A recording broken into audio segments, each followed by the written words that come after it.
네, 여러분 안녕하십니까? 개면연세에 복 많이 받으시고요. 늘 건승하시길 기원드립니다. 저희가 그 석 달 전인 10월 13일 제1차 토론회에 이어서 오늘 제2차 설계의도 구현 제도의 현실화를 위한 대토론회의 사회를 맡은 천국천 건축사입니다. 인사 올리겠습니다.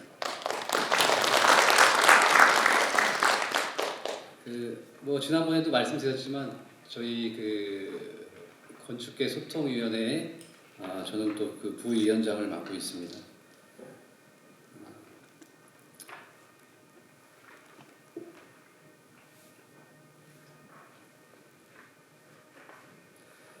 본 그 토론회는 저희가 1차 때 예고해 드린 바와 같이 두 번에 걸쳐서 저희가 진행하겠노라 기획하였고요.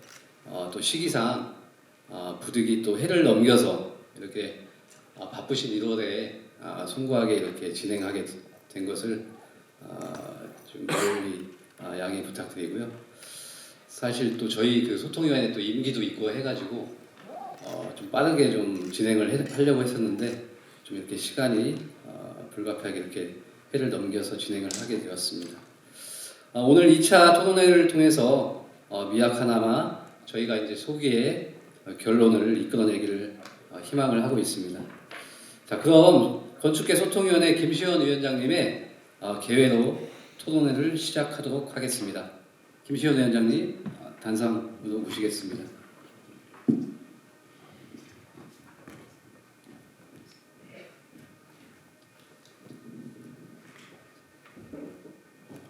안녕하십니까. 서울특별시 건축사회 건축계 소통위원회 위원장을 맡고 있는 김시영 건축사입니다. 지금부터 민간 사업을 중심으로 설계의도 구현을 위한 설계의도 구현 제도의 현실화를 위한 대토론회 제2차 회의를 시작하도록 하겠습니다. 모든 분들이 좀 관심을 가져주시고 지난번에 법제도의 문제점 등을 집중적으로 논의를 했다면 오늘은 그 구체적인 실행 방안 및 또 대가를 어떻게 해야 될지 좀 생각해보는 자리가 되었으면 좋겠습니다. 자, 지금부터 좋은 토론의 장을 시작하도록 하겠습니다. 감사합니다.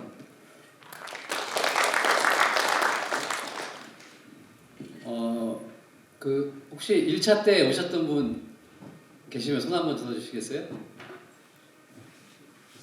절반 오셨고 절반 새로 오셨나요? 저희 그 행사를 잠깐 설명을 드리면 저희가 이제 아까 위원장님도 말씀해 주셨지만 공공 건축 사업이 아니라 이제 민간 사업을 중심으로 설계의도 구현 제도의 현실화를 위한 저희 토론회를 기획할 것입니다. 목적이 있다면 현재 공공 건축물에 대한 이제 설계의도 구현은 저희가 이제 의무적으로 시행을 하고 있는데 관련 법안이라든지 여러 이제 그 제도들이 마련되어 있지만 불명확한 이제 업무 범위와 업무량, 그 다음에 낮은 대가에 대한 문제점이 발생을 하고 있습니다. 또한 그 민간 건축물에 대한 명확한 규정 등이 없고요. 실제 설계 목적과는 상이한 방향으로 준공이 되고 있는 실정입니다. 이에 건축의 공공적 가치 구현 및 산업 경쟁력 제고를 위해서 설계의도 구현 제도의 현실화를 위한 방안을 마련하고자 저희가 이렇게 자리를 마련했습니다. 더불어 또 저희 건축계의 소통 활성화를 위해서 각 단체 회원 및 관련 전문가들 여러 전문가들을 모시고 폭넓은 의견을 청취하고자 함에 있습니다.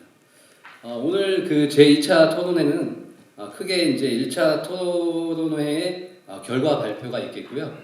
그 다음에 이번에는 한 분의 이제 주제 발표와 7분의 자유 토론이 토론으로 나누어서 저희가 진행을 하도록 하겠습니다. 자, 그럼 국민 의례가 있겠습니다. 모두 자리에서 일어나 주시기 바랍니다. 국민 의례는 국기에 대한 경례만 저희가 하도록 하겠습니다. 애국가 지향은 생략하도록 하겠습니다. 자, 단상에 보이시는 국기를 향해 주시기 바랍니다. 국기에 대하여 경례. 바로 네, 모두 자리에 앉아주시기 바랍니다.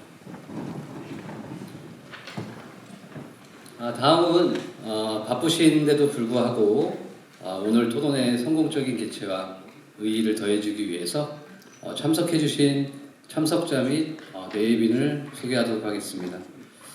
저희가 좀 시간 절약을 위하고 불필요한 요식행위라든지 토론에 조금 더 저희가 집중하기 위해서 별도의 개회사라든지 축사 등은 생략하기로 하겠습니다.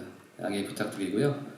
다만 이제 한 분 한 분 저희가 소개 올릴 때마다 간단하게 인사 말씀으로 대신하도록 하겠습니다. 우리 그 국장님 우선. 자 그러면 우리 서울특별시 건축사회 김재록 회장님 참석하셨습니다.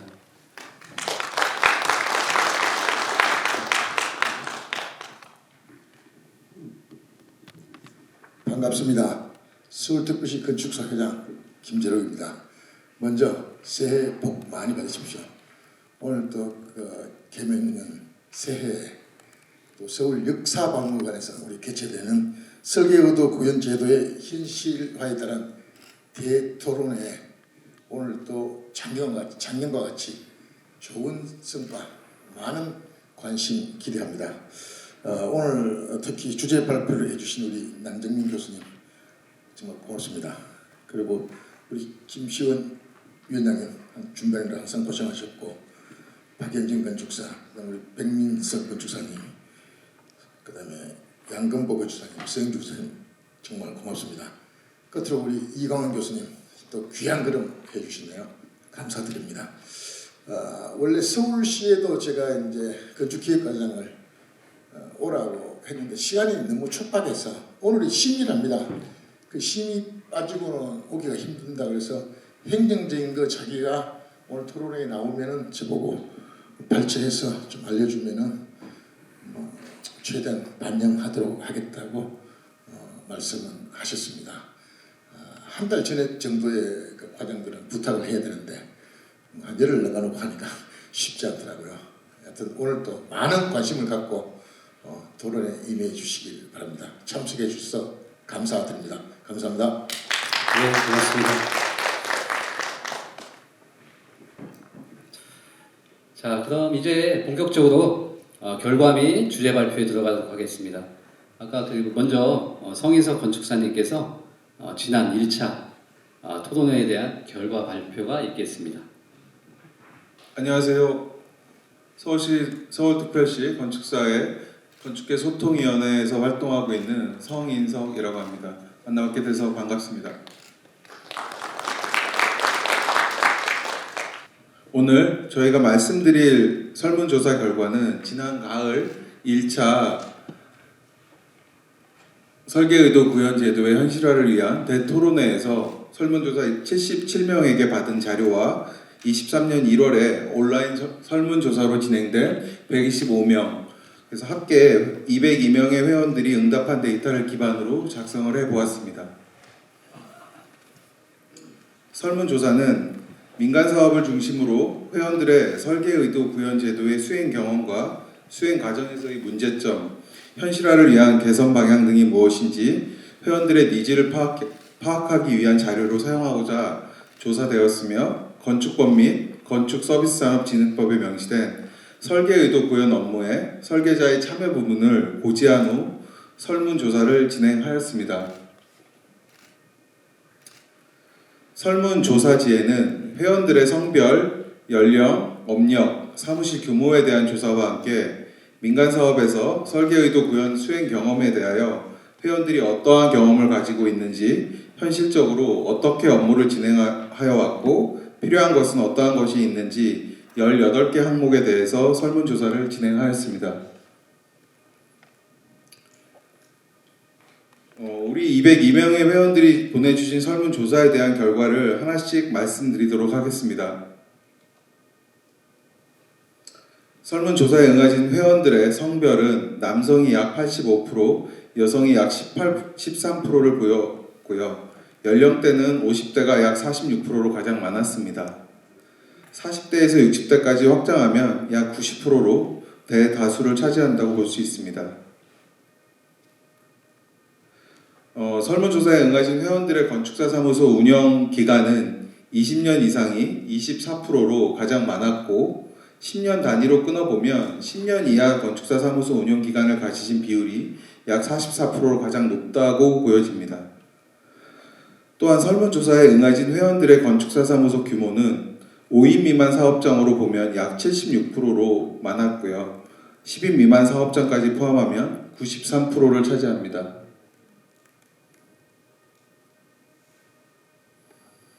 설계 의도 구현에 관한 현행법에 대해 알고 있냐는 질문에는 91%가 넘는 회원들이 인지는 하고 있는 것으로 답변하셨고요. 9%의 회원들만이 인지를 못하고 있는 것으로 확인되었습니다.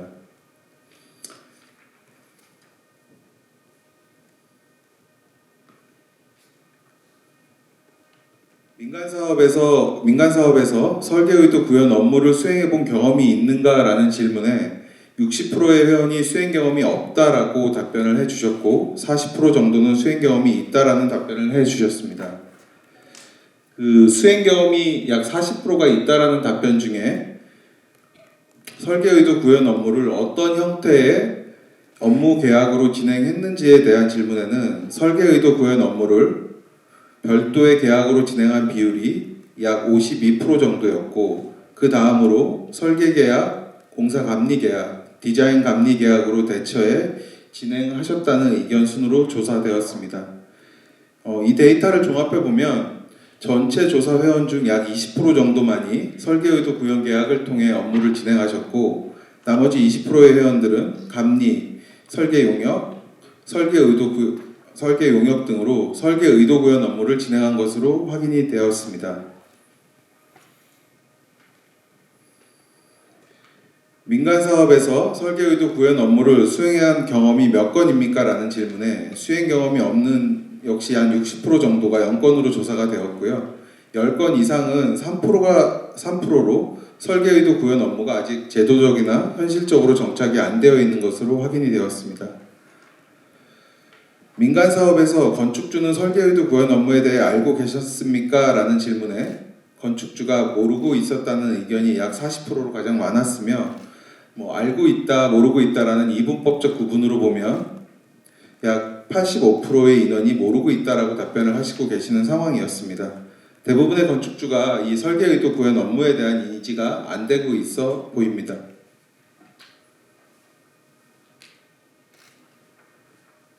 민간 사업에서 건축주는 설계 의도 구현 업무를 이해하고 수용하였습니까? 라는 질문에 수행해 본 적이 없다는 의견이 46%로 가장 많았고요. 그런데 여기서 데이터 중에 예라는 의견이 약 30%를 차지합니다. 그러니까 수용한 의견이 30%를 차지하고 있다는 의견인데 9번 질문에서 저희가 건축주가 약 15% 정도만 알던 이 설계 의도 구현 계약에 대해 30% 정도가 수용했다는 이야기가 되는데요. 저희가 이제 이 부분에서 업무의 필요성이나 충분한 홍보가 있다라면 건축주에게 이 제도의 현실화를 조금 당길 수 있게 건축주에게 설득이 좀 더 건축주가 설득이 될 수 있을 거라는 생각이 조금 드는 유의미한 데이터였습니다. 제가 볼 때는. 그리고 민간 사업에서 설계 의도 구현 업무를 수행할 때 계약서를 작성하셨습니까? 라는 질문에 수행해 본 적 없다 무응답이 60%로 가장 높았고요. 수행 시 약 26%가 계약서 작성을, 약 14%가 계약서를 작성하지 않고 진행한 것으로 조사되었습니다. 7번 항목에서 나타난 그 설계 계약을 작성하지 않고 감리나 설계 계약에 포함되어 진행했던 것으로 보입니다.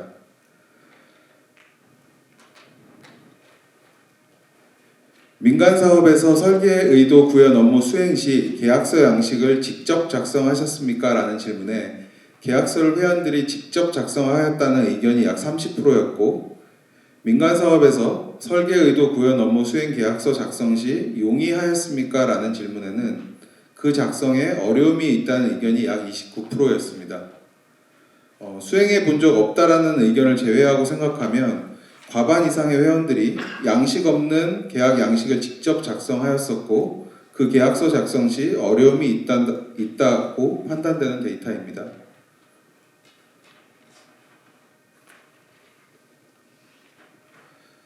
민간 사업에서 설계 의도 구현 업무 계약서를 작성할 때 어려운 점은 무엇이었습니까? 라는 질문에 업무 대가 산정이라는 답변이 약 36%로 가장 많았고요.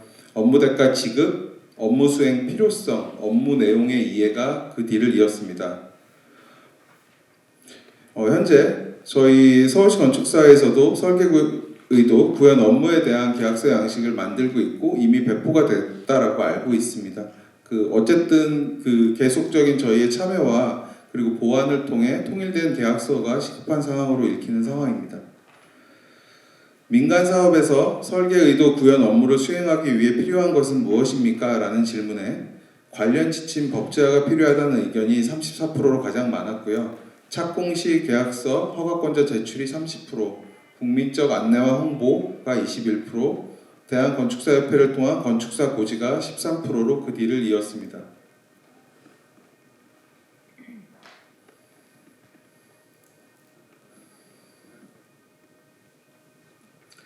민간 사업에서 설계 의도 구현 업무 수행 시 설계비의 요율 방식과 실비 정액 가산 방식이 있습니다. 이 두 가지 방식을 알고 계십니까? 라는 질문에는 약 61%가 알고 있다라고 답변하셨고 39%는 모르고 있다라고 답변하셨습니다.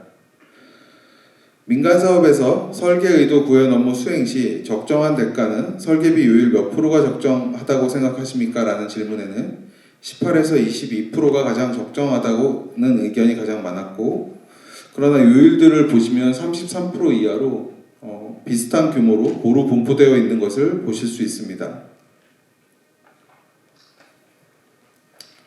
기타 의견에 굉장히 많은 의견들을 개진을 해주셨습니다. 1차 대토론회 때 저희가 이제 오프라인상으로 의견 개진을 요청을 드렸고 그리고 요번 23년 1월에 온라인상으로도 이 의견 개진을 요청을 드렸는데 반 이상의 그 답변자들이 의견을 달아서 굉장히 이 제도에 대한 관심이 많은 걸 알 수 있었습니다. 크게 보면 한 3가지 정도로 압축이 되었던 것 같습니다. 의견 주신 것들이. 첫째는 설계 의도 구현에 대해 건축주를 포함한 대국민적인 홍보가 필요하다는 의견이 많았습니다. 건축사, 건축주, 시공자 모두 설계 의도 구현에 대한 업무 인식 및 필요성에 대한 공감과 인식이 가장 필요하다는 의견이었습니다. 둘째는 설계 의도 구현 관련 업무가 제대로 이루어질 수 있도록 법제화가 필요하다는 의견들이 많았습니다. 그러니까 계약서를 통일하고 업무 내용, 업무 범위를 확정하고 인허가 시 필수 서류화를 해야 된다는 의견들이 많았습니다. 셋째는 합리적 설계 의도 구현 업무 대가의 요율 산정이 필요하다는 의견이었습니다.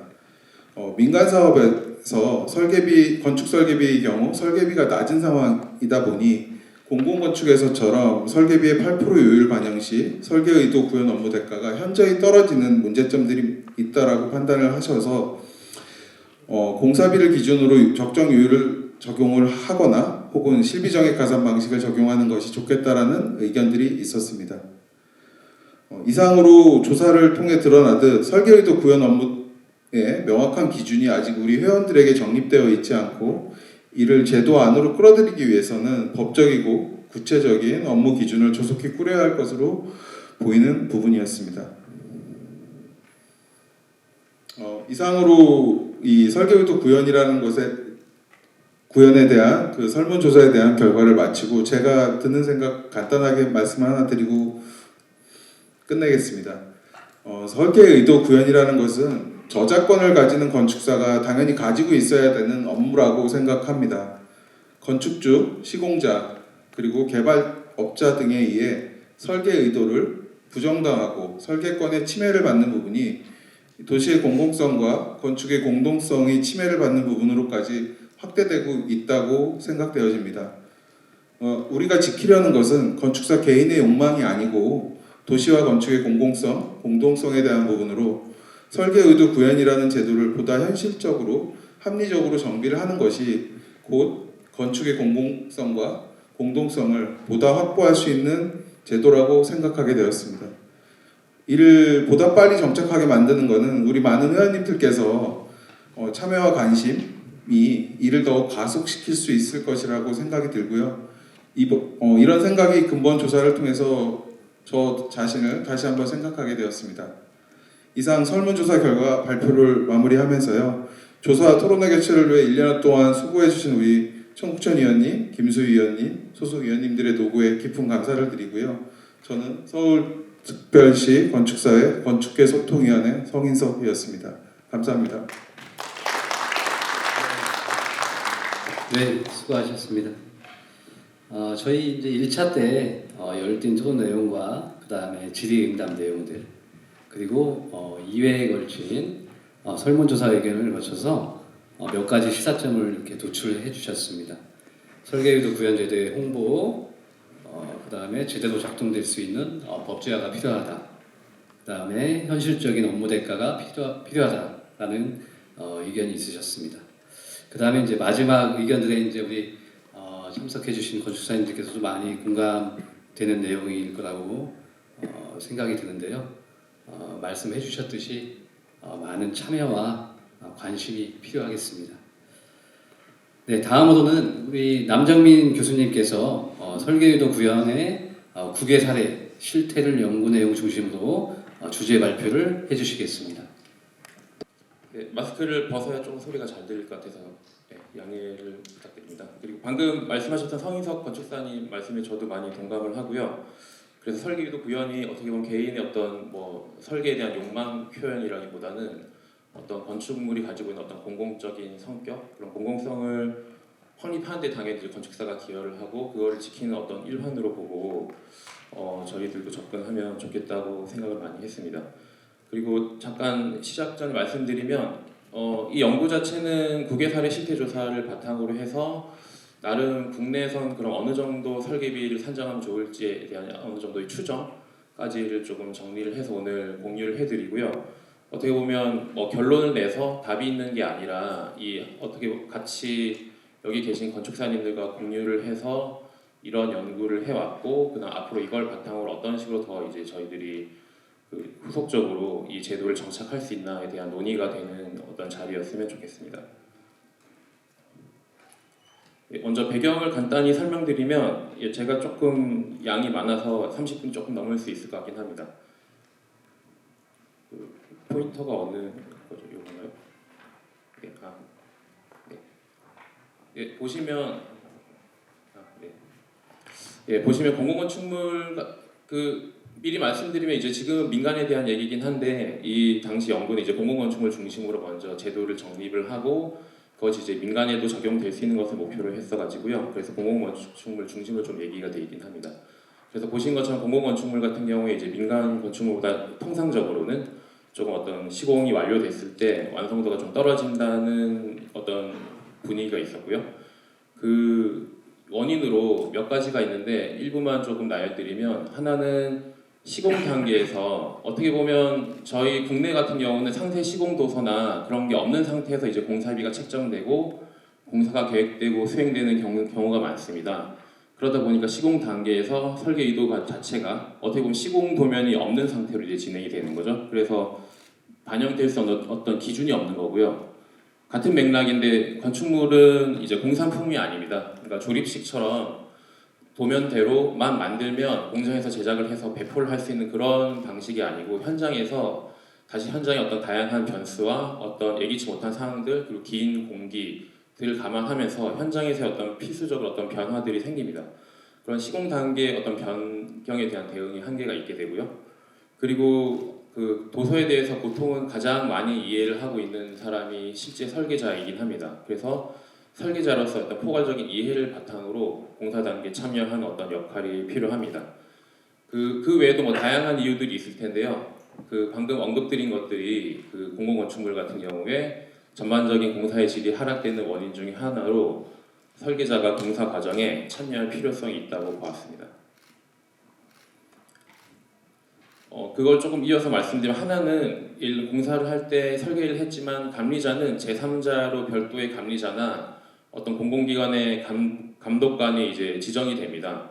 그러면 많은 경우에 아마 경험을 하셨을 겁니다. 설계자는 공사 단계에 참여할 수 있는 어떤 권한이나 어떤 자격이 없게 되고요. 그럼 감리자 혹은 이제 공사 감독관이 그리고 시공사와 함께 협의를 해서 설계자는 없는 상태에서 설계도서와는 다르게 시공을 하여도 이에 대해서 보완할 수 있는 어떤 제도적인 장치가 부족합니다. 그리고 그게 어떻게 보면 시공사의 어떤 공사적인 이익이나 다른 공공성을 해치는 경우라 해도 설계자는 참여할 수 없는 방식이 되고요. 그러다 보니까 결과적으로 공사를 실제 실행하는 것과 설계 도서를 작성한 초기 의도 간에는 필연적으로 차이가 발생하게 됩니다.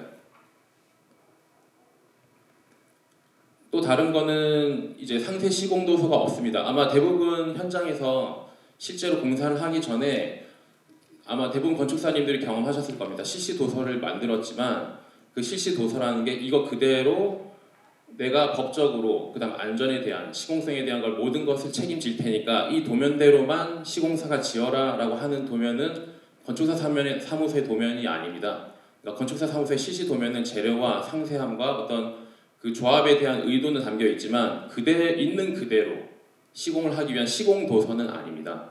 결국 시공 도서는 설계자가 준비한 실시 도서를 바탕으로 시공자가 별도의 상세 시공 도서를 이제 준비를 하는 과정이 필요한데요. 현재 공공건축물 같은 경우 대부분의 경우에 그런 공사 입찰 과정과 어떤 시공사 선정 과정 그리고 이후에 시공사가 이제 공사를 할 때도 많은 경우에 상세 시공을 위한 도서가 없는 상태에서 진행이 됩니다. 결국은 설계 도서와 실제 공사의 실행 간에는 차이가 생기고 보통 사람들이 흔히 얘기하는 건축주가 얘기하는 도면대로만 지으면 되지 않냐라는 그 도면대로라는 그 도면이 과연 건축사의 실시 도서인가 아니면 시공사가 준비를 해야 되는 시공을 위한 도서인가에 대한 명확한 차이가 있습니다. 그 시공 도서가 없는 상태에서 거의 대부분의 민간을 포함해서 공사가 이루어지고 있고요. 결국은 그 큰 차이를 보면 공사 준비 단계가 없는 상태이긴 합니다. 실시 도서가 완료된 상태에서 건축사의 업무가 보통 종료가 되고요. 시공사가 선정되는 과정에서 많은 경우에 참여를 못하고 있습니다. 그러다 보니까 9개 사례를 저희들이 조사했을 때 큰 차이점은 공사 준비 단계에 건축사의 역할, 즉 설계자 역할이 상당히 컸습니다. 그래서 설계 의도에 부합을 해서 시공 가능한 공사업체가 선정이 되도록 관여하거나 조언을 할 수 있고요. 그리고 공사업체가 제출한 공사 금액이나 일정 시공 도서, 즉 어떤 재료와 어떤 상세도와 어떤 디테일로 어떻게 시공할지에 대한 시공 도서를 건축사가 검토를 하면서 건축주를 이제 지원을 하게 돼 있습니다. 그런데 이 단계가 지금 국내에는 거의 없는 상태로 공사 단계로 바로 넘어가고 있습니다. 그러다 보니까 이 중간에 공사와 설계 도서, 실시 도서 사이를 조율할 수 있는 이 단계가 없다 보니까 결과적으로는 공사 실행과 설계 간에는 차이가 생길 수밖에 없습니다. 마찬가지고요. 그리고 제도적으로도 현재 시공 상세 도서를 강제로 할 수 없게 돼 있습니다. 현재 법규에서도 보면 연면적 합계가 5,000제곱미터 이상인 경우에 한해서만 그리고 그 요청할 때 요청에 한해서만 이제 그 공사 시공자가 상세 시공 도면을 작성을 하게 돼 있고요.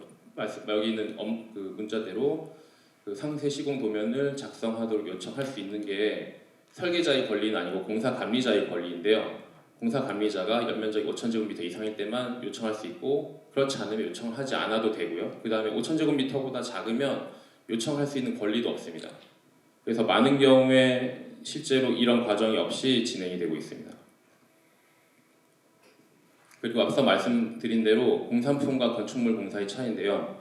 공장에서 여러 번의 막업과 시도와 테스트를 통해서 수많은 검증을 해서 제품이 완성이 되고요. 그럼 완성된 제품의 도면은 말 그대로 그 도면대로만 공장에서 대량으로 도면대로만 만들면 되는 도면입니다. 하지만 건축물의 도면은 그렇진 않죠. 건축물의 실시 도면이 실제 공장에서 만든 공산품의 도면과는 차이가 상당히 큽니다. 그래서 실제 공산품과 건축물 공사의 어떤 차이가 큰데도 불구하고 지금 현재 많은 경우 도면대로면 지으면 된다는 얘기와 그 다음에 시공사에서는 도면대로 지었다. 그런데도 문제가 된다. 또 설계자 입장에서는 도면대로 되지 않는다. 동일한 대상을 놓고도 이런 분쟁이 일어나는 가장 큰 원인 중에 하나라고 생각합니다. 그래서 현재는 제3자가 감리를 하게 돼 있습니다. 저는 이건 제 개인적인 의견인데요. 저는 설계자가 당연히 감리도 할 수 있도록 궁극적으로는 제도가 바뀌어야 된다고 생각을 하고 있고요. 하지만 현재의 상황에서 현재 제3자가 감리를 해야만 하는 상황에서도 결국은 그 취지를 따른다면 어떤 제3자가 객관적으로 검토를 하니까 더 객관적이고 공정하지 않냐라는 취지로 했지만 그게 취지이긴 하고요. 하지만 좀 이따 보여드린 많은 국외에서는 실제로 설계자가 본인의 설계 의도를 알고 있고 건축주의 이익을 대변해서 시공사를 상대를 하기 때문에 감리 역할도 함께 수행을 하고 있는 경우가 많습니다. 그리고 실제 제3자 감리자의 경우는 전 과정에 참여를 하지 않았기 때문에 설계 도서에 대한 이해와 충분한 검토를 하기에는 설계자가 적합한 경우가 많고요. 그래서 많은 경우에 경험하셨을 겁니다. 감리자들이 문제가 생길 때 설계자가 권한이 없거나 따로 어떤 용역을 받지 못하지만 설계자한테 전화를 해서 도면을 받거나 지원을 받는 경우들이 종종 생깁니다.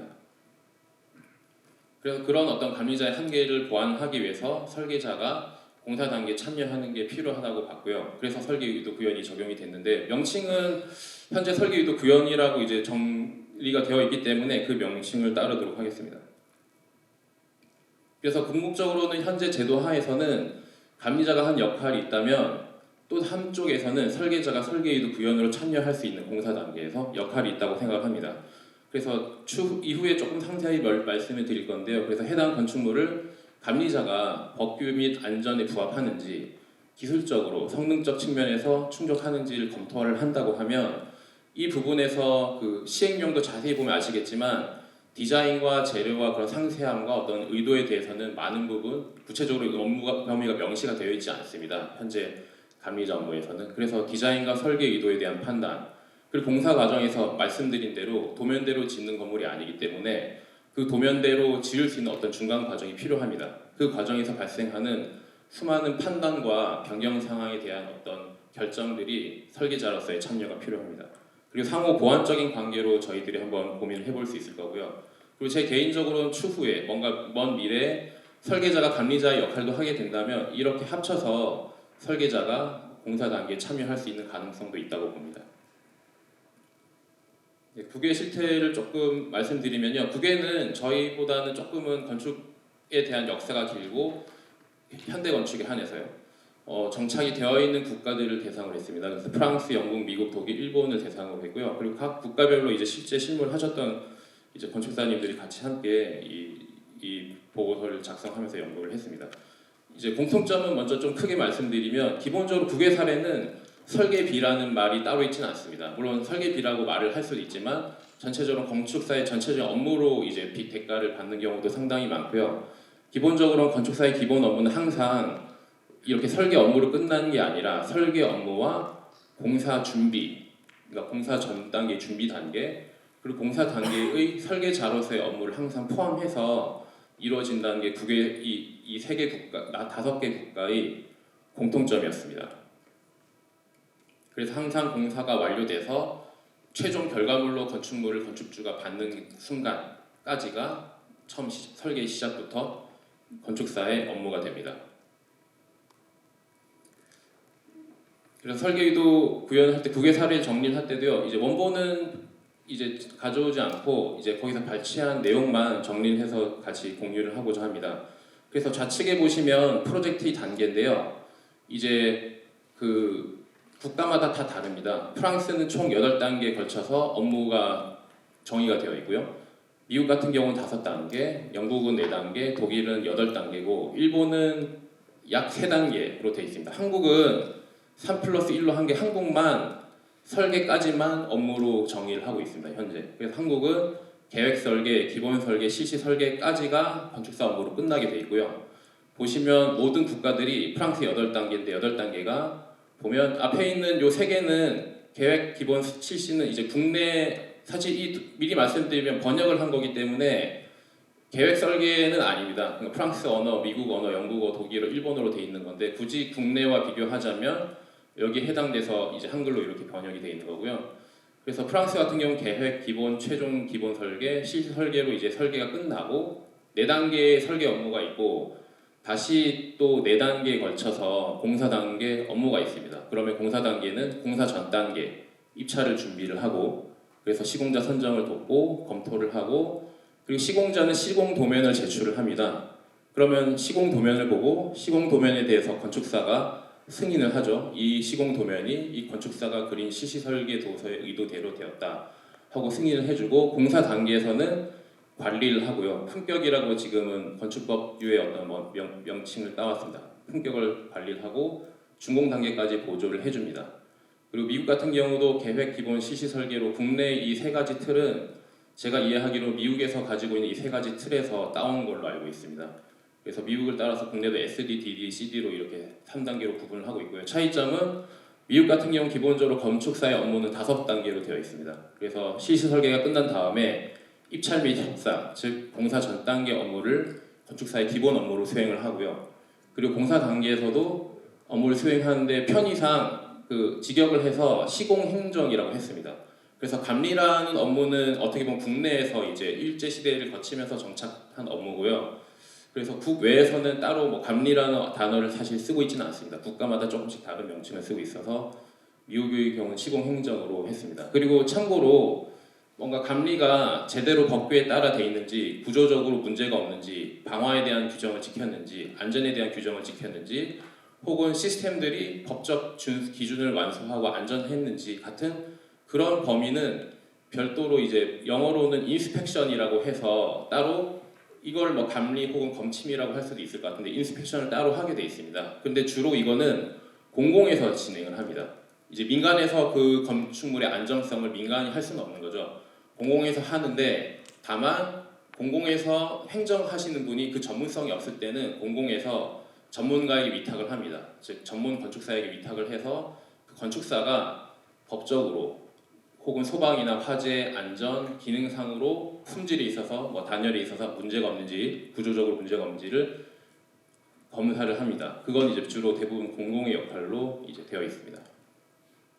그래서 국내에서 만약에 감리 업무가 그런 업무가 주로 된다고 하면 어떻게 보면 감리라는 명칭은 이제 없는 거죠. 나라마다 설계의도 구현이라는 명칭도 없습니다. 하지만 굳이 따지면 공공에서 민간에 위탁을 해서 진행을 하고 있는 국외의 경우는 그런 인스펙션 업무가 국내에서 감리로 보고 있는 업무와 조금 더 가깝다고 볼 수 있습니다.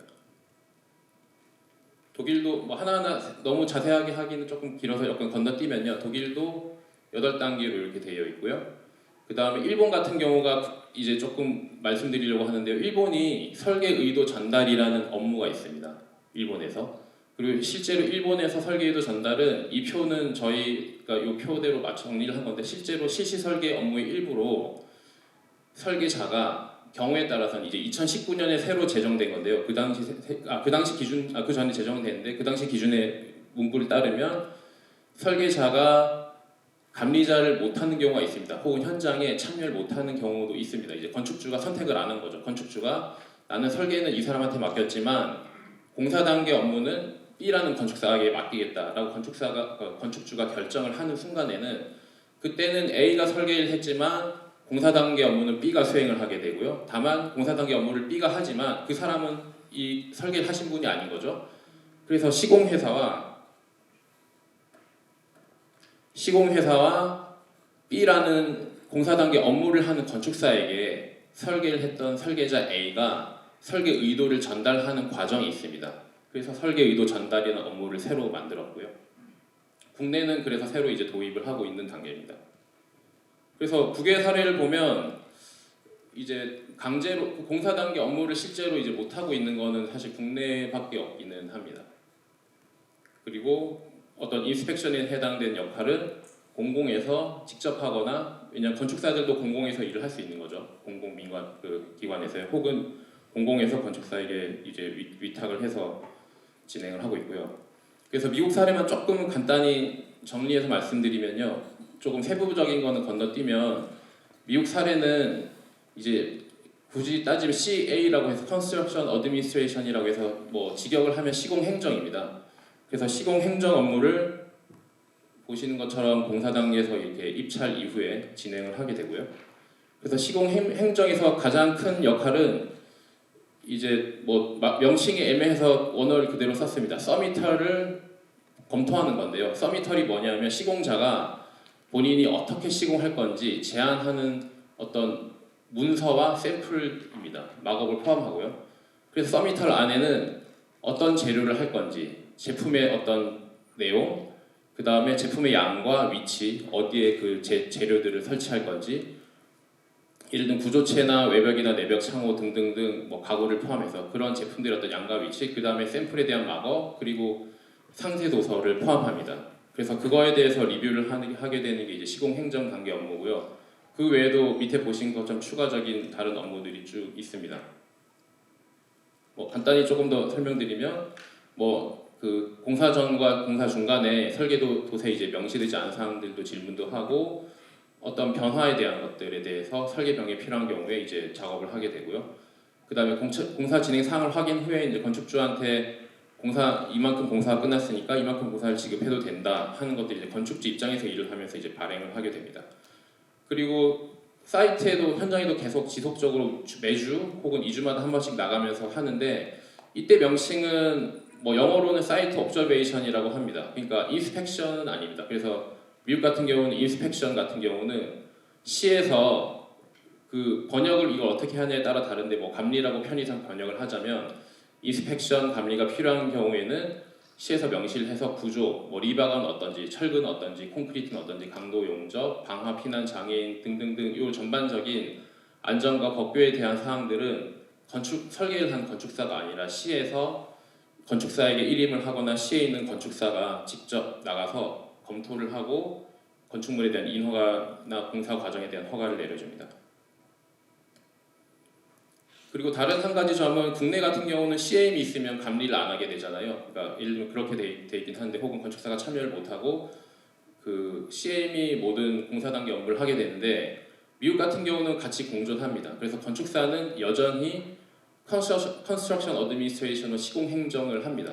그래서 건축사가 공사 단계에 이 업무를 계속 수행을 하면서 이제 아까 보여드렸던 왜냐하면 디자인에 대한 의도, 그런 제출물들, 재료에 대한 것들, 상세도, 샵 드로잉 같은 것들을 계속 검토를 하면서 디자인 의도에 부합을 해서 그런 것들이 진행이 되고 준비가 되고 공사가 되는지 계속 검토를 하고요. 한편에서는 그러니까 CM은 시공자를 직접 관리를 하면서 보통 이제 큰 프로젝트에만 적용이 되겠죠. 그래서 어떤 클라이언트의 어떤 돈과 예산과 그런 것들이 적정한 범위 내에서 공사 기간 내에 되도록 수행하는 역할을 합니다. 그래서 이 서로가 서로 대체하는 역할이 아니라 명확하게 서로 다른 업무로 공존하고 있습니다. 그래서 국내에서 설계의도 구현 업무도 어떻게 보면 시공 행정 업무의 일부로 본다면 CM이 있더라도 혹은 감리가 있더라도 함께 공존할 수 있는 업무로 볼 수 있습니다. 그리고 국외 사례들에서 쭉 그 나라마다 조금씩 다 다릅니다. 그래서 그 공사 단계에서 건축사가 수행하게 된 업무들을 표들이 쭉 정리가 돼 있는데요. 그 표 중에 이제 직접적인 수량이나 질, 아까 앞에서 말씀드렸던 그런 인스펙션에 해당되는 법규 안전에 대한 업무를 제외하고 추려본 내용들입니다. 그래서 설계 도서나 시방서 등 설계 정보에 대한 제공 및 전달, 그 다음에 시공자가 제출한 자료나 샘플이나 시공법 같은 것들을 검토하고 입찰 준비를 하고 입찰 단계에서 재료나 시공도를 심의하는 이런 일련의 쭉 업무들이 저희들이 국외 사례를 검토했을 때 감리하고는 겹치지 않으면서도 혹은 인스펙션하고는 겹치지 않으면서 건축사의 업무로 뽑을 수 있는 걸로 한번 정리를 해본 내용입니다. 근데 지금 시간 관계상 세부적인 거는 좀 건너뛰고요. 필요하시면 이 자료를 공유해서 여기 오신 건축사님들께서 보실 수 있도록 하겠습니다. 그리고 참고로 이건 정리를 한 건데 프랑스랑 미국, 영국 각국별로 감리를 어떻게 하는지에 대한 내용입니다. 그래서 여기서의 감리는 어떤 공공의 안전이나 건축물이 법적으로 뭐 소방 아까 말씀드린 그런 안전과 법규를 지키면서 지어졌냐에 대한 부분이고요. 주로 대부분은 공공에서 하는 경우들이 많긴 합니다. 독일 같은 경우 설계자가 하긴 하는데 영국, 미국, 프랑스 같은 경우는 공공에서 직접 하거나 혹은 공공에서 민간 건축사에게 위탁을 해서 진행을 하고 있습니다. 그래서 업무 범위를 한번 조금 정의를 해봤는데요.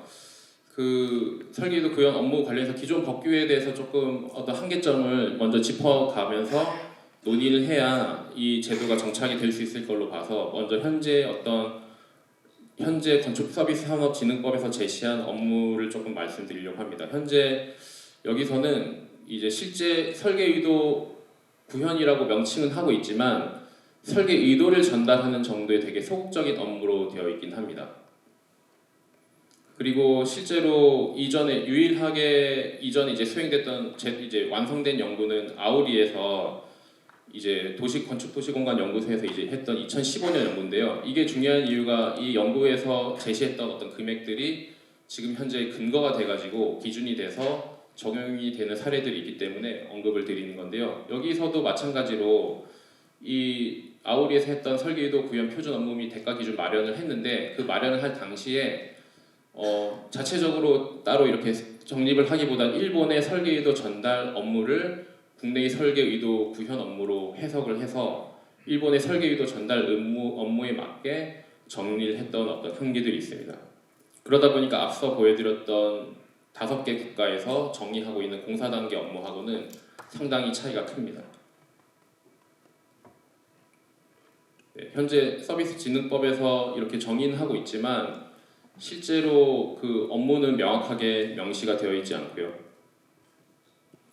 그리고 시행령에서는 그래서 어느 정도 상세하게 정의를 시도를 했지만 여전히 업무는 이 2줄로만 되어 있습니다. 그래서 그 건축사가 설계이도 구현으로 이제 참여를 할 때 하는 역할은 설계 도서의 해석 및 자문, 그리고 현장 변화 및 업체 선정에 따른 자재와 장비의 치수, 위치, 재질, 질감, 색상 등의 선정 및 변경에 대한 검토 보완으로 되어 있는데요. 이거를 제가 언급한 이유가 조금 더 근본적으로 좀 논의를 하려면 이 국내에서 정착을 시킨 이 제도 자체가 일본 거를 거의 그대로 가져온 상태이긴 합니다.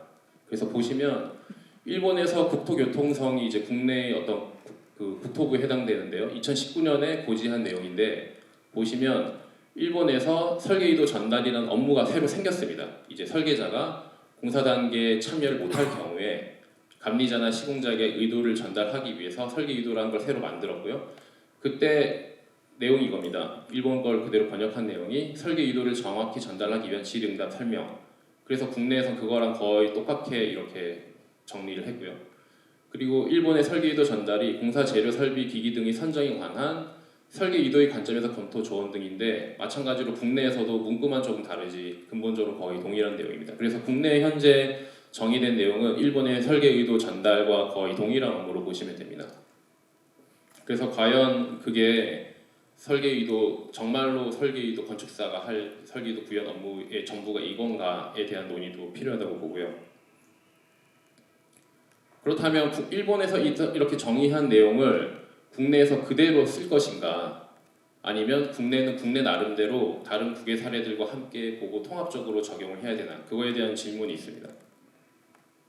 그리고 저희 연구 때는 나름 결론은 국외 사례를 봤을 때는 이거는 극히 일부 역할입니다. 감리와 그런 나름 업무를 다 빼고도 극히 일부 업무에 해당되기 때문에 보다 설계자가 적극적으로 참여한 확대된 업무가 필요하고요. 그리고 일본의 설계의도 전달은 기본적으로는 공사 단계 업무가 아닙니다.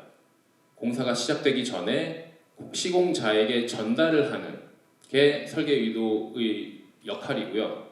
그래서 그거를 그대로 공사 단계 업무로 적용을 한다는 것 자체가 서로 이제 안 맞는 것들을 억지로 이제 사례로 이제 맞춘 거에 해당이 돼서 이 일본 사례를 그대로 따르는 게 과연 맞는가에 대한 큰 의문을 가지고 접근할 필요가 있다고 봅니다.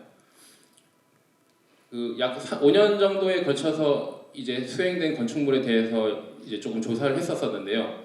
이건 현재 실태가 어느 정도인지 좀 몇 년 전이긴 합니다. 약간 보여드리려고 했는데 이제 선정은 국내에서 이제 공공건축물 중에 좋은 사례로 뭐 서울시 건축상이나 혹은 다른 기타 건축상들 받은 것들 중에 선별을 해봤습니다. 해봤더니 조금 이런 고민들이 생겼습니다. 실제 이제 건축사 사무소에서 이제 여기 설계비입니다. 설계비는 예를 들면 5.6억인데 이건 이제 규모가 커서 이제 CM이 왔었고요. CM이 약 5억을 받고 CM 업무를 했고요.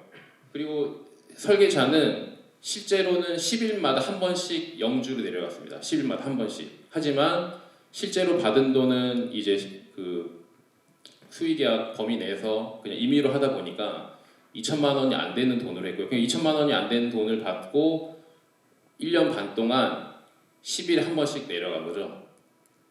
이 업무량이 감리비와 비교할 때 얼마나 터무니없이 적용됐는지 한번 봐주셨으면 합니다. 이 좌측 세 개는 설계자와 감리자가 분리된 상태고요.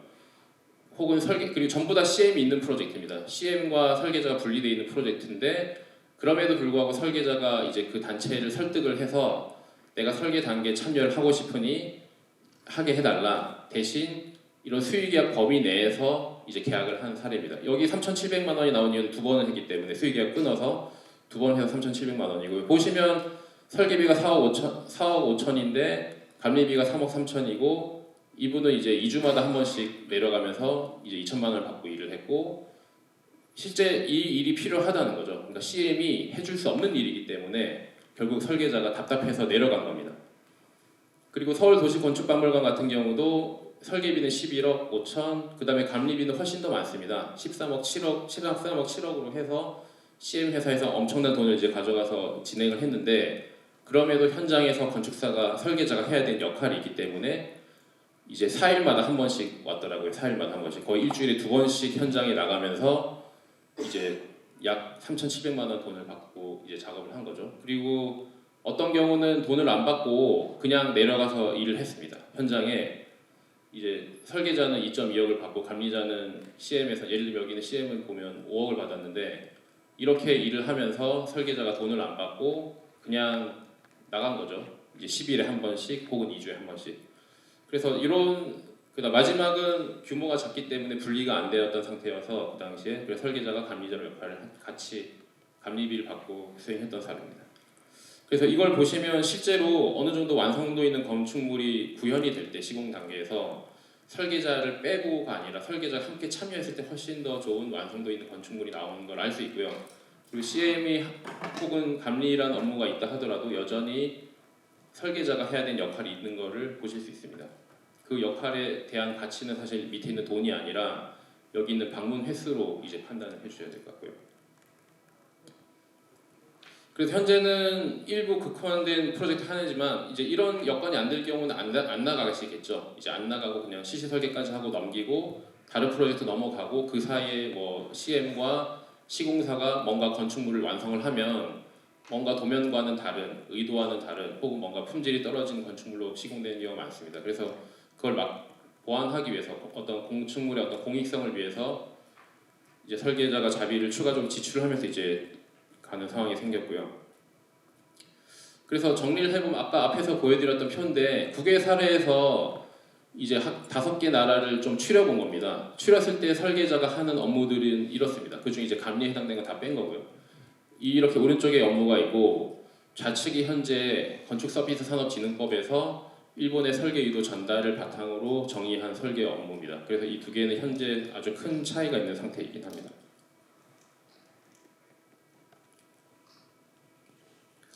그래서 이 연구를 할 때 나름 조금 억지로긴 하지만 감리와 설계 유도를 어떻게 그런 구분해야 되는 고민도 있어서 그 부분도 조금 정리를 해보았습니다. 그래서 기본적인 기준은 건축기본법에서 정의하고 있는 용어를 바탕으로 했는데요.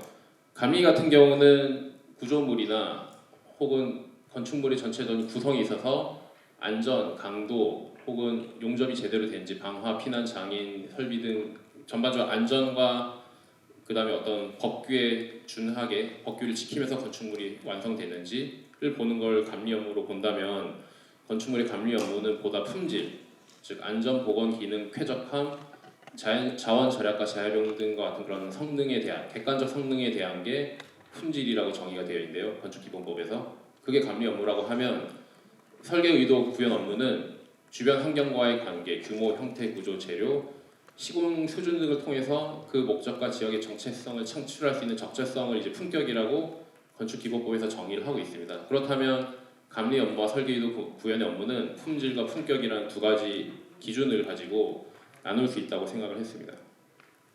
이게 현재 건축기본법에서 정의하고 있는 용어고요. 그래서 기본적으로 건축 디자인이란 품격과 품질이 이제 함께 존재를 해야 되는 거고요. 그래서 품격은 앞에서 보여드린 어떤 질적인 부분, 안전과 구조, 재료, 형태, 시공 수준 같은 것들이고요. 죄송합니다. 안전과 보건, 기능, 쾌적, 자원 전략 같은 것들이고요. 그런 질적 성능, 객관적 성능, 품격은 조금 더 정성적인 부분을 말하고 있습니다. 그래서 그 두 가지가 합쳐졌을 때 건축 디자인이 완성된다고 볼 수 있습니다. 그래서 감리 업무와 설계 업무를 중첩된 걸로 보기보다는 기존의 감리 업무에서 미처 다루지 않았던 부분을 설계 유도 구현을 본다면 그렇다면 품질과 품격이 함께 더해진 건축 디자인으로 정리를 저희들이 해볼 수 있을 것 같고요. 그럼 건축사의 업무도 공사 단계 업무가 단순히 법규에 준수하는지, 치수가 맞는지, 혹은 방화 문제는 없는지, 안전한지에 대한 검증만 하는 업무가 아니라 이 재료가 이 위치에 맞는지, 이 재료와 A와 재료 B 간의 관계가 맞는지, 그다음 그것들이 설계 의도에 부합하는지, 이 공간 구성은 의도대로 맞는지 같은 어떤 건축을 갖고 있는 공공성과 질적인 부분도 함께 건축사의 어떤 공사 단계 업무에 포함될 수 있고요. 그렇다면 이 두 개를 합쳐서 건축사의 공사 단계 업무로 정의를 해볼 수 있을 거라고 생각을 합니다. 그래서 이렇게 정리를 해볼 수 있을 것 같고요. 그다음 이 부분은 추후에 논의를 하겠지만 조금 빨리 건너뛰겠습니다. 그래서 감리 업무 실제로 보면 그 시행령에서 감리 업무를 정의를 하고 있습니다. 그래서 시행령을 쭉 살폈을 때 기존 감리 업무 중에서 이런 언급은 하고는 있지만 건축사의 어떤 품질에 대한 역할만 명시되어 있습니다. 그러니까 시행령 자세히 보시면 전부 다 품질에 대한 내용만 나와 있습니다. 전부 다 품질에 대한 내용만 나와 있어서 그 품질에 대한 역할만 명시가 되어 있기 때문에 해당 역할에 대해서 앞서 언급드렸던 품격을 추가로 다뤄야 한다면, 그게 공사 단계 업무에 필요하다면 그 역할이 설계 의도 구현 역할의 하나가 될 것 같고요. 고유한 업무로서. 그 다음에 기존 감리 업무에 없는 업무들이 있습니다. 아까 국외 사례에서 공사 단계 업무를 저희가 이제 공사 전 단계부터 공사 완료까지 보여드렸을 때 그 업무에는 현재 국내에서 감리 업무에서 정의하지 않고 있는 수많은 업무들이 있습니다. 그럼 그렇다면 그 업무들은 저희들이 기존 감리에는 없었지만 국외에선 하고 있는 업무로 보고 설계 의도 구현 업무로서 기존 감리에서는 없었던 설계 의도 구현 업무로서 정의를 할 수 있습니다. 그래서 그걸 각각 A하고 B로 봤는데요. 지금 여기 있는 내용들은 현재 건축공사 감리 세부 기준 행정 규칙에서 정의하고 있는 감리 업무들을 그대로 놓은 겁니다. 그래서 그걸 A와 B에 해당되는 것만 분류를 했는데 지금 공사 전 단계에 해당되는 이 세 가지 업무는 현재 아예 없습니다. 그러니까 국외 사례에서는 항상 건축사의 업무로 언급이 됨에도 불구하고 국내 어디에도 정의되어 있지 않고 감리 업무에는 당연히 포함이 안 돼 있고요. 그래서 이 세 가지 업무에 대해서는 설계 도서의 해석 및 의도 전달, 그 다음에 시공자 선정과 시공 도면 검토, 왜냐면 이거는 필수가 아니기 때문에요 현재. 그 다음에 전기 설비 등 엔지니어 및 시공자 협의 및 조절 같은 업무는 현재 감리 단계에서 없다고 볼 수 있고요. 그 다음에 착공 전 현장 조사 및 어떤 시공 상세 도면에 대한 요청 확인, 이 부분은 현재 감리 업무에도 언급은 돼 있지만 되게 부분적으로 돼 있습니다. 그리고 어떻게 보면 품질에 대한 부분이 있기 때문에 그런 품격적인 부분이 보완된다면 설계 의도 구현에 포함할 수 있을 것 같고요. 그리고 시공 샘플 사전 검토 부분도 현재는 감리 업무에 없습니다. 그러니까 공사 전 단계 업무거든요. 그러니까 공사 전 단계 업무로 감리 업무에는 이게 정의가 되어 있지 않기 때문에 해당 업무도 설계 의도 구현에 새로 넣을 수 있는 업무에 해당됩니다. 그리고 공사 단계 업무도 너무 많아서 시간상 조금 생략을 하도록 하겠습니다. 그래서 이건 추후에 자료를 좀 나눠드려서 하나씩 읽어보시면 좋을 것 같고요. 그래서 보시면 상당 부분이 B라고 표시되어 있는 것들이 현재 국내 그 시행령에는 감리 업무로 규정되어 있지 않지만 국외에는 있는 업무로 보시면 됩니다. 그래서 그런 업무들이 추가적으로 더 발굴해서 설계 의도 구현에 일부러 넣으면서 설계자 역할을 보완할 수 있다고 보고요. 공사 완료 단계도 마찬가지입니다. 그래서 마지막으로 이제 대가 부분에 대해서 조금 정리를 하면서 마무리를 하려고 합니다. 그 우선에 보시면 이제 국외의 경우는 항상 100%를 설계로 100% 설계비가 돼 있지 않고 기본적으로 설계자가 공사 단계 업무를 하는 걸로 보면서 책정을 하고 있기 때문에요. 물론 건축주가 원치 않으면 안 해도 됩니다. 건축주가 나는 뭐 설계까지만 하고 건축주의 선택이니까요. 뭐 다른 사람한테 감리를 맡기다든지 안 하고 내가 하겠다고 하면 없어지겠죠. 하지만 기본 업무 자체는 항상 공사 단계로 합쳐서 정의되어 있습니다. 그래서 설계 의도 구현이라고 명칭은 했지만 어떻게 보면 설계자의 공사 단계 업무입니다. 설계자로서 감리자가 아니라. 그래서 거기까지를 100으로 했을 때고요. 그래서 보시면 프랑스는 보신 것처럼 계획, 중간, 실시 설계 이 세부 단계들이 각각 뭐 17.5, 22.5, 상세 설계는 25%로 돼 있고요. 그다음 공사 단계 업무가 보신 것처럼 4가지가 있습니다. 입찰 준비, 시공 도면 승인, 공사 단계 품격 관리, 준공 보조가 합쳐서 약 전체 비용의 35%로 되어 있습니다. 그리고 감리는 아까 말씀드린 대로 설계자가 하기도 하고 어쨌든 공공이 직접 감리 이게 안전한지 문제가 없는지 검칙을 하게 되고요. 미국 같은 경우도 계획 설계는 15%, 기본 설계 25%, 실시 설계 35%로 해서 국내로 치면 100% 중에 50%는 실시 설계, 30%는 기본 설계, 20%는 계획 설계 한 그 비율이 요 미국하고 사실 똑같습니다. 다만 이제 미국은 여기까지가 100이고 국내는 이제 여기까지가 100인 거고요. 그래서 미국 같은 경우가 이제 공사 단계 업무가점 100이라고 돼 있으면 70 정도가 설계에 해당되고 나머지 30% 입찰 협상 및 공사 단계 시공 행정 이 합쳐서 30% 정도 해당됩니다. 그리고 인스펙션은 공공에서 하게 돼 있고요. 영국도 약 전체 업무 대가 100 중에 30%가 공사 단계 업무고요. 독일도 약 28% 이렇게 돼 있습니다. 그리고 일본 같은 경우는 조금 다른데요.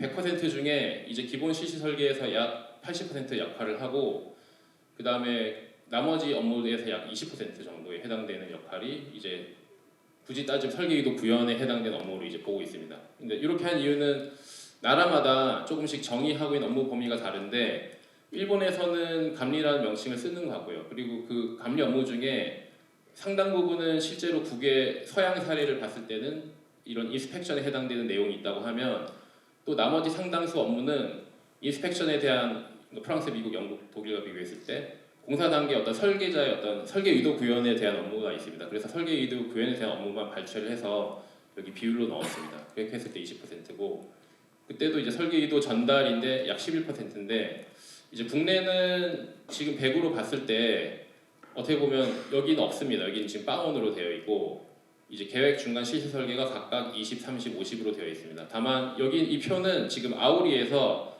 제안했던 설계비 대비 8%, 그러니까 설계비 대비 약 8.3%로 되어 있는데요. 그걸 기준으로 했을 때 이 정도 비율이 나온다고 볼 수 있습니다. 그래서 아우리에서 제안한 설계비 대비 8.3%를 적용을 하면 전체를 100으로 보면 설계 단계 설계이도 구현 업무는 뭐 7.9%가 되고 나머지가 설계 업무가 됩니다.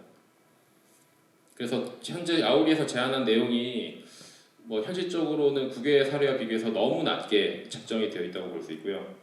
근데 그건 업무 범위하고도 연관이 많이 있긴 합니다. 그리고 아우리에서 했던 8%에 대해서 저희들도 이제 개선을 해야 되는 부분이 현재 그 기존의 그 아우리에서 제안한 8%는 건축사가 아니라 고급 기술자 기준입니다. 그래서 고급 기술자가 업무를 했을 때 기준으로 8%로 했고요. 만약에 건축사로 했을 때는 설계이도 구현 대가를 아우리에서도 설계비 대비 14%로 했었습니다. 그런데 이유는 모르겠는데 이게 공공으로 넘어가면서 국토부로 넘어갈 때 국토부에서 이걸 빼버리고 그리고 아우리도 결론을 건축사를 기준으로 결론을 내지 않고 고급 기술자 대가가 대표성이 있는 대가로 결론을 내렸습니다. 그래서 만약에 아우리의 표를 따른다 하더라도 실제로 건축사는 14%를 받아야 되는 게 적어도 아우리의 결론이기는 합니다.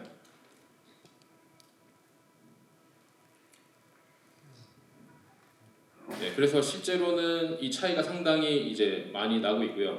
그리고 가장 큰 이유는 아우리에서는 앞에서 보여드렸던 그 8%를 제안을 할 때 기준이 일본에 있는 설계이도 구현을 바탕으로 이제 정리를 했습니다. 네, 일본에 있는 설계이도 구현을 바탕으로 하다 보니까 나머지 프랑스, 미국, 독일과 같은 사례로 정리를 한 게 아니라 그 되게 제한된 역할만 보고 이 낮은 대가를 책정을 하긴 했습니다. 그래서 국내에서 정의를 할 때는 일본하고는 다른 방식의 어떤 정리가 필요하고요. 그래서 그거를 실비 정액 가산으로 한번 정리를 해봤는데요. 이 부분은 조금 빨리 지나가도록 하겠습니다. 시간이 조금 지나서 빨리 지나도록 하겠습니다. 그래서 저희가 한번 계산을 해봤는데 하루에 약 건축사 같은 경우는 공사 현장 1회 방문 시 건축사가 설계이도 구현 업무를 한다면 그래도 하루에 반 정도는 들 거라고 추정을 하고 그 다음에 1회 방문 시 건축사가 하루에 반을 쓴다면 함께 일을 하는 혹은 사무실에서 그걸 지원을 해야 되는 건축사본은 적어도 도면을 수정하거나 조사를 하거나 그런 대응 업무를 하겠죠. 며칠이 걸릴 수도 있겠지만 좀 보수적으로 잡아서 하루는 걸린다고 봤습니다. 그래서 이렇게 업무가 된다고 추정을 했을 때 실비 정액으로 하면 얼마가 나오는지를 한번 계산을 해보았습니다. 그래서 이거는 여러분들께서 잘 아시는 그 공공건축 발주 사업의 어떤 대가 기준 그 실비 정액 가산 방식 표로 이제 정리를 한 거고요. 그래서 건축사가 이제 2018년 대가 기준이긴 한데 이 대가로 반일 건축사 보가 하루를 할 때 실제로 하루에 약 110만 원 정도는 이제 받아야 되는 거죠. 한번 현장에 나갈 때마다 소장님과 직원 건축사고 한 명이 일을 하면 물론 여기 중급으로 하긴 했습니다. 110만 원은 이제 받아야 되는 건데요. 그거를 이제 평균을 내서 일주일에 한 번 방문할 때, 일주일에 2번 방문할 때로 좀 나눠서 정리를 좀 시뮬레이션 해봤습니다. 그래서 이거는 지금 그 조달청에 올라왔던 프로젝트들을 바탕으로 했습니다. 그럼 프로젝트 공사 금액과 공사 기간이 나옵니다. 그럼 공사비가 나오고 공공건축물이기 때문에요. 그래서 공사비에 대한 설계비 요율이 공공건축물에서 적용됐고, 그래서 설계비가 이렇게 나왔고요. 그래서 여기까지가 이제 보통 업무로 끝나는데, 만약에 설계 의도 구현을 한다면 아까 앞에서 보여드렸던 실비 정액으로 계산을 했을 때 어떤 결과가 나오냐면, 그 앞에서 보여드렸던 건축사 반일, 건축사보 하루를 해서 여기 나와 있는 그 공사 기간 뭐 6개월, 9개월, 10개월 나와 있겠죠. 물론 실제 보통 그보다 길어질 거고요. 그걸로 계산을 했을 때 이 우측이 예를 들면 일주일에 한 번씩 갔을 때 받아야 되는 설계 의도 구현 대가고요. 그 다음에 오른쪽이 2주에 한 번씩 갔을 때 대가입니다. 그래서 생각보다 작지 않습니다. 그래서 예를 들면 설계비가 공사비가 6억 8천짜리 좀 작은 프로젝트를 해보겠습니다. 6억 8천짜리 공사를 했다. 그럼 그때 설계비는 4,300만 원입니다. 그런데 그때 일주일에 한 번씩 가면 3천만 원을 받게 됩니다. 실제로 그만큼 업무를 이제 하고 계신 거고요. 일주일에 한 번씩 가게 되면요. 그 다음에 2주에 한 번씩 가게 되면 1,500만 원이 되고요. 그래서 실비 정액으로 해서 실제 업무대로 환산을 하면 그리고 그만큼 현장에 직접 나가서 관여를 한다고 하면 생각보다 상당히 높은 포션으로 비용을 받게 됩니다. 그래서 표로 정리를 해봤습니다. 그래서 보신 것처럼 공사비가 적을수록 높은 비율이 나오고 공사가 클수록 낮은 비율이 나오긴 합니다. 그래서 공사 규모에 따라 다르지만 평균 냈을 때 일주일에 한 번씩 간다고 하면 적어도 설계비가 100일 때 평균 48%가 되고요. 실비 정액 가산으로 하면. 그 다음 2주에 한 번씩 간다고 하면 요건 보지 마십시오. 예, 이거 전체 업무 대가로 해서 외국처럼 미국이나 유럽, 프랑스처럼 공사 단계 업무를 100으로 했을 때 비율을 다시 정리를 한 겁니다. 그래서 이 좌측만 편리상 보신다면 설계비 100일 때 43, 2주에 한 번씩 간다고 하면 설계비가 100이면 이제 21%가 설계도 구현 업무가 됩니다. 예, 요건 건너뛰겠습니다. 그렇게 해서 비교를 해보면 아까 앞에 표를 다시 정리를 하면 이제 공사 설계비를 100으로 봤을 순수 설계입니다. 이거는 순수 설계비를 100으로 봤을 때 앞선 국가들은 그 위에를 보십시오. 밑에 전체 업무 대가는 공사 단계 포함한 업무고요. 그래서 위에 설계비가 100일 때는 프랑스는 58, 미국 42, 영국 42, 독일 40, 일본 38 정도, 28 정도 되고요. 일본은 보니까 시공사 역할이 큰 것 같더라고요. 건축사 역할보다도. 근데 한국은 이제 일주일에 한 번 하면 43, 2주에 한 번 하면 21 정도로 이제 추정을 해볼 수 있습니다. 그래서 이 정도가 되는 게 적절하다고 봤고요. 예, 근데 그 당시에 이제 이렇게 돼 있고, 그래서 기본적으로 정리를 하면 건축사의 기본 업무는 결국 설계만이 아니고 공사 단계의 업무도, 그걸 설계 의도 구현이나 혹은 다른 명칭으로 부를 수 있겠지만, 이전에 이제 디자인 감리라고도 부르고 다양한 명칭이 있었죠. 사후 설계 관리도 있었고, 그래서 공사 단계 업무를 한다, 그 합쳐서가 건축사의 기본 업무로 보고 이제 접근할 필요가 있고요. 그리고 앞에서 했던 표를 다시 정리를 하면 설계비의 100%는 이제 공사 단계 업무를 포함한 거죠. 그러니까 모든 국가가 저희 나라 빼고는 그렇게 하고 있습니다. 그렇게 했을 때 설계비와 공사 단계 업무들이 이렇게 비율을 가지고 있고, 그 다음에 기본적으로 어떤 감리에 해당되는 그런 품질에 해당되는 부분들은 시공사가 하지만 한편으로는 공공에서도 이렇게 하기 때문에 조금 국내하고 조금 다른 상황으로 펼쳐지고 있습니다. 예, 그래서 기본적으로 건축서비스산업진흥법 의미는 조금 참고로 하면서 보다 확대된 업무 범위에 대한 정의와 함께 그거에 걸맞는 그 대가 산정도 함께 할 수 있는 어떤 후속적인 조치가 필요합니다. 예, 요거는 뭐 생략하도록 하겠습니다. 예, 이걸로 마치도록 하겠습니다. 예, 감사합니다.